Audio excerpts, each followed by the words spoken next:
उत्तराखंड में हिमालय गोद में स्थित केदारनाथ मंदिर 12 ज्योतिर्लिंग में सम्मिलित होने के साथ साथ 4 धाम और 5 केदार में से एक भी है।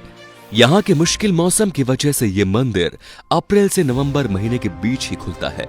कत्यूरी शैली से बने पत्थरों के इस मंदिर के बारे में कहा जाता है कि इसका निर्माण पांडव वंश के राजा जन्मोजय ने करवाया था। यहाँ स्थित शिवलिंग अति प्राचीन है। कहा जाता है कि 8वीं शताब्दी में आदि शंकराचार्य ने इसका जीर्णोद्धार करवाया था। जून 2013 के दौरान भारत, उत्तराखंड और हिमालय में अचानक आई बाढ़ और भूस्खलन में केदारनाथ सबसे प्रभावित रहा। इस ऐतिहासिक मंदिर का मुख्य हिस्सा और सदियों पुराना गुंबद, लेकिन मंदिर का प्रवेश द्वार और उसके आसपास का पूरा हिस्सा तबाह हो गया। केदारनाथ मंदिर समुद्र तल से 11,755 फीट की ऊंचाई पर स्थित है।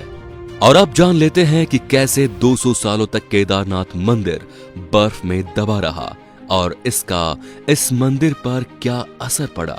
वैज्ञानिकों के अनुसार केदारनाथ मंदिर 400 सालों तक बर्फ में दबा रहा, फिर भी इस मंदिर को कुछ नहीं हुआ।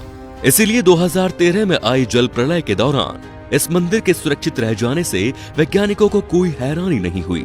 देहरादून के वाडिया इंस्टीट्यूट हिमालय जियोलॉजिकल वैज्ञानिक विजय जोशी ने कहा कि 400 सालों तक केदारनाथ मंदिर बर्फ में दबे रहने के बावजूद यह मंदिर सुरक्षित रहा, लेकिन जब बर्फ पीछे हटी तो उसके हटने के निशान मंदिर में मौजूद थे, जिससे वैज्ञानिकों ने स्टडी की।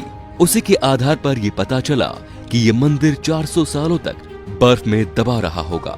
जोशी कहते हैं कि 13वीं से 17वीं शताब्दी तक एक छोटा सा हिमयुग आया था, जिसमें हिमालय का एक बड़ा क्षेत्र बर्फ में दब गया था। पहले माना जाता था कि मंदिर ग्लेशियर के अंदर है, लेकिन रिसर्च से ये पता चला कि ग्लेशियर में नहीं बल्कि बर्फ में ही दबा हुआ था। वैज्ञानिकों के अनुसार मंदिर के पत्थरों पर आज भी इसके निशान है। ये निशान ग्लेशियर के रगड़ से बने हैं। ग्लेशियर हर वक्त खिसकते रहते हैं। ये न सिर्फ खिसकते हैं बल्कि उनके साथ उनका वजन भी होता है और साथ ही कई चट्टानें भी उनके साथ होती हैं, जिसके कारण उनके मार्ग में आई हुई हर वस्तु रगड़ खाती है। जब 400 साल तक ये मंदिर बर्फ में दबा रहा होगा तो सोचिए मंदिर ने इस ग्लेशियर के बर्फ और पत्थरों के रगड़ को कितना झेला होगा। वैज्ञानिकों के अनुसार मंदिर के अंदर भी इसके निशान दिखाई देते हैं। बाहर की ओर पत्थरों की रगड़ दिखती है तो अंदर की दीवारों पर पत्थर समतल है, जैसे उनकी पॉलिश की गई हो। बताया जाता है कि मौजूदा केदारनाथ मंदिर के ठीक पीछे पांडवों ने एक मंदिर बनवाया था, लेकिन ये वक्त की थपेड़ों की मार नहीं झेल पाया।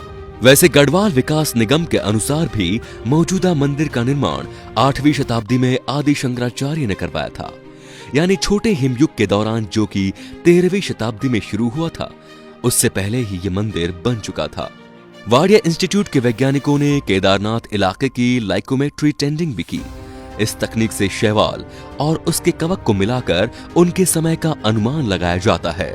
जोशी ने कहा, लाखों साल पहले चोराबारी ग्लेशियर के पीछे हटने से केदार घाटी बनी। जब ये ग्लेशियर पीछे हटते हैं तो वो रोड रोलर की तरह अपने नीचे की चट्टानों को पीस देते हैं और साथ में बड़ी बड़ी चट्टानों को छोड़ जाते हैं। जोशी कहते हैं कि ऐसी जगह मंदिर बनाना इंजीनियरिंग का एक अद्भुत नमूना है। उन्होंने एक ऐसी जगह और एक ऐसा सेफ मंदिर बनाया कि आज तक उससे कुछ नुकसान नहीं हुआ। वैज्ञानिक डॉक्टर आर.के. डोवाल भी इस बात को मानते हैं कि यह मंदिर बहुत ही मजबूती से बनाया गया है। केदारनाथ मंदिर 85 फीट ऊंचा, 187 लंबा और 80 फीट चौड़ा है। इसकी दीवारें 12 फीट मोटी हैं और बेहद मजबूत पत्थरों से बनाई गई हैं। मंदिर को 6 फीट ऊंचे चबूतरे पर बनाया गया है। ये भी एक हैरान करने वाली बात है कि इतने भारी भरकम पत्थरों को इतनी ऊंचाई पर लाकर और तराशकर कैसे एक मंदिर की शक्ल दी गई होगी। जानकारों के मुताबिक पत्थरों को एक दूसरे से जोड़ने के लिए इंद्रलोकी तकनीक का इस्तेमाल किया गया था। इसीलिए ये मंदिर भूकंप रोधी इमारत में तब्दील हो गया। ये मजबूती और तकनीक ही मंदिर को नदी के बीचों बीच खड़ा रखने में कामयाब हुई।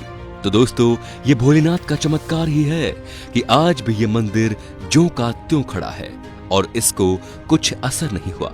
तो कमेंट में बाबा केदारनाथ जरूर लिखें और वीडियो को शेयर करके बाबा केदारनाथ की महिमा को चारों तरफ जरूर फैलाएं। धन्यवाद।